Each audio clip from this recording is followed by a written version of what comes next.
Hello everyone, Dr. Brian Scott with you. This is Insights to the End Times, and we have been studying for almost 2 years now in these podcasts on a daily basis where we might be on God's timetable as we approach the end of the age. You know, Jesus said in Luke chapter 21, when you see these things starting to happen, look up, for your redemption draws nigh. This is a statement that tells us when you see all this stuff going on, you're getting very close to the end, so you better be prepared, and you better have your life right with God because we're getting really close to the end. One of my great mentors over the years, great teachers, became a very, very dear friend of our family, was Dr. Hilton Sutton, one of the foremost authorities on end-time prophecy, on the book of Revelation, and generally on prophetic scriptures throughout the Bible. I asked Dr. Sutton one time, how much time have you invested in studying these prophetic scriptures? And whatever time that was when I asked him, he said, well, I've probably got 125,000 hours into end-time prophecy study, and it keeps growing weekly and daily. He was a foremost expert in this area. One of the other things I asked him was, are people paying attention to what's going on? He said, no, not really. They have heard other people cry wolf in the past. He said, do you remember as we approached 1988, a book was written that the end would come in 1988 based on the scriptures in Matthew 24, for instance, where it talks about the fig leaf sending forth its leaves and its buds. And when that occurs, you know that things are ready to blossom and come into the end time. And then it says, and not one generation shall pass away before all this is completed. Israel was reborn and granted its status as a nation once again in May of 1948. So this book said by May of 1988, everything will conclude, everything will be over. Well, that date came and went. Similarly, when we moved from the year 1999 into the year 2000, everybody said the computers will crash. They will not be able to accommodate the reference to 2000. We're going to not have food or water or electricity or power or heat. Everybody began to panic. Nothing happened. We crossed over. Things continued. So he said people are getting tired of those who cry wolf. They're not paying attention. I once asked Dr. Sutton this question. Is it wrong to read newspapers on a daily basis or to watch the news on a daily basis? And he said, how else are you going to know what's going on around the world? And how else will you know that prophetic scriptures are being fulfilled unless you keep abreast of world events? That's called a worldview. And so since that time, I've been very interested in watching what is happening in the world. Right now, we've got conflict. We're in Matthew 24, verses 6 and 7. Today, we're going to look at verse 7. The first portion of it says, nation shall rise against nation, kingdom against kingdom. Is that occurring? Absolutely. Let me give you some illustrations of that. We have, in addition to the Middle East conflicts that are really heating up, we shared about that yesterday, not only between Israel and Gaza, the Hamas terrorists, but we've got the Lebanon border, we got the Syrian border, we got things happening in Iran, we got things happening in Yemen, we have things happening in Ukraine. But in addition to that, we have China threatening to take over Taiwan over in the Far East. The U.S. military they've got naval ships there, they've got warships there as a deterrent to China. But there's going to be some conflict there before this year is over.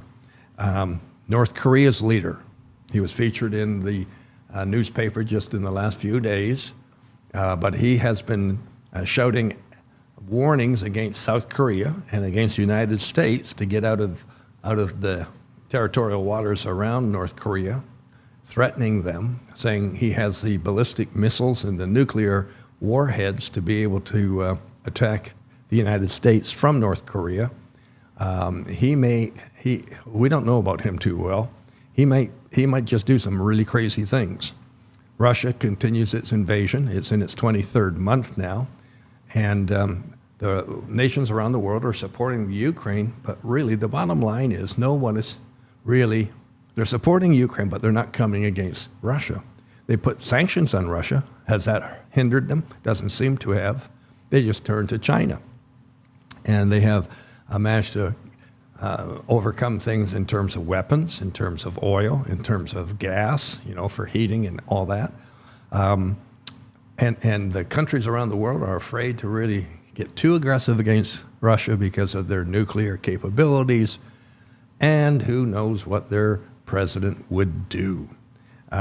We've got Turkey screaming that they're going to become the caliphate. Erdogan, their leader, he claims to want to become the caliph, the leader of the caliphate, which is the largest gathering of Arab nations in the world. He also is boasting of having the largest army in the entire world. And, of course, his focus is on Israel, coming against Israel. And then we've got the terrorist groups that are rising up not only overseas. We've got groups, let's name them. There's Hamas in Gaza. Hezbollah is in Lebanon. We've got Houthi, Houthi, in Yemen. We've got Boko Haram down in southern Africa. And then we have the drug cartels in Mexico. So, folks, I'm telling you, we got nonsense going on everywhere. And most recently, it was indicated, and this is really troubling, that owing to the open southern border in the United States, which has allowed millions and millions and millions of immigrants to come into the United States uncharted, untested, the whole 9 yards. It's a mess under the current administration. They claim they have no idea how many terrorists have been part of those people coming in. But they do say, we know that many of those coming in have terrorist ties. We don't know how many, we don't know where they are, and we don't know when they're going to rise up and bring an attack in the United States itself. Now, that may seem as if we're speaking out of turn. I don't believe that's the case. We saw some very vivid video presentations a couple of months ago about the effect of that open border and the onslaught of individuals coming across the border unchecked, no idea who they are, et cetera, et cetera. The other day, I read a report on the number of illegals who have been put on buses or in planes and flown to other cities in the U.S., and it's absolutely staggering how they have spread these people across major American cities like New York and Boston and Chicago and so on and so forth. So not only have they been coming in, but they're being dispersed everywhere. This may sound alarming. This may, how does this tie into the end times? It ties in because we have nation coming against nation, kingdom against kingdom. We have wars and rumors of wars. Jesus prophesied this. These are his words. We have Paul declaring that perilous times will be coming. And that certainly is the case as well. Perilous times everywhere in the U.S. And then look at Canada just for a moment. We've allowed so many immigrants to come into the country that we are overpopulated with them. We don't have positions for them, but we have to supply them with social benefits, social care, health care, housing, et cetera, et cetera. We've reached a point where we are inundated. We're tipping the scales. We're in a deficit realm right now, and it's not getting better. And no disrespect to the immigrants, but the government's decision to bring in so many before we are in a position to handle them, that's the issue.